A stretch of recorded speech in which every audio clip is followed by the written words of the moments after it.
کہ ایسا دور ہوگا تو دیکھے گا ایک بندہ صبح ایمان پر ہوگا، شام بستر پہ سونے کے لیے جائے گا تو ایمان سے خالی ہوگا. تو یہ کیسے ہو سکے گا؟ دوستی کی وجہ سے. اپنے دوستوں کے آئیڈیاز دل قبول کریں گے اور وہ گمراہ ہوتے جائے گا. اور واقعی ہم نے زندگی میں اس کا تجربہ کیا ہے. ایک فکرہ ہی کافی ہوتا ہے.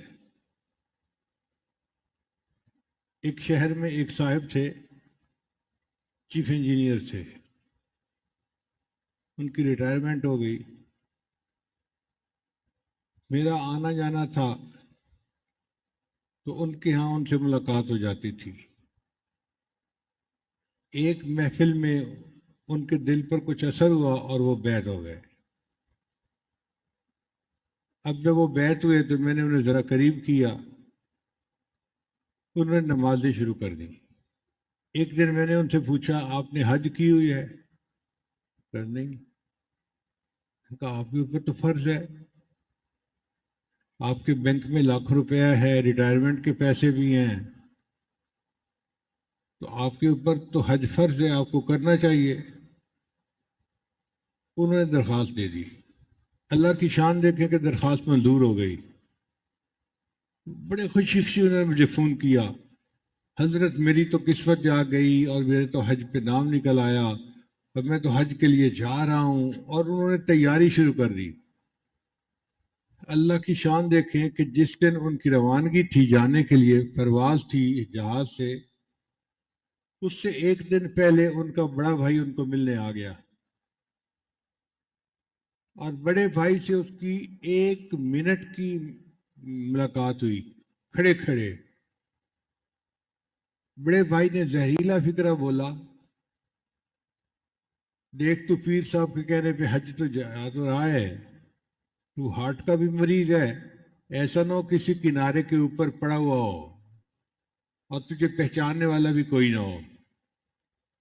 اس کے دل میں ڈر بیٹھ گیا کہ مجھے تو ہارٹ اٹیک ہو جائے گا. لو جی، اس نے حج پہ جانے کا ارادہ تر کر دیا. جب فلائٹ نکل گئی پھر اس نے مجھے فون کیا کہ جی میں نے تو ارادہ چھوڑ دیا، میں نہیں گیا. مجھے بہت حیرت ہوئی، لیکن تیر تو نکل چکا تھا. اللہ کی شان دیکھیں کہ جس دن اس نے حج کر کے آنا تھا نا، فرض کرو 5 تاریخ تھی، تو 7 تاریخ کو اس کو ہارٹ اٹیک ہوا اور وہ فوت ہو گیا. اس کے مقدر میں لکھا تھا 7 تاریخ کو مرنا، اس نے مرنا ہی تھا.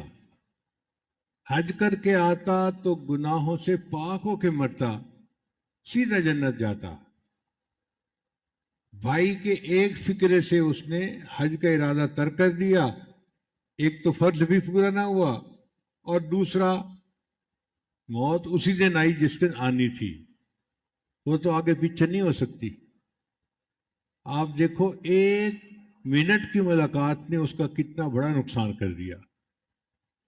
تو صحبت اپنا اثر دکھا جاتی ہے.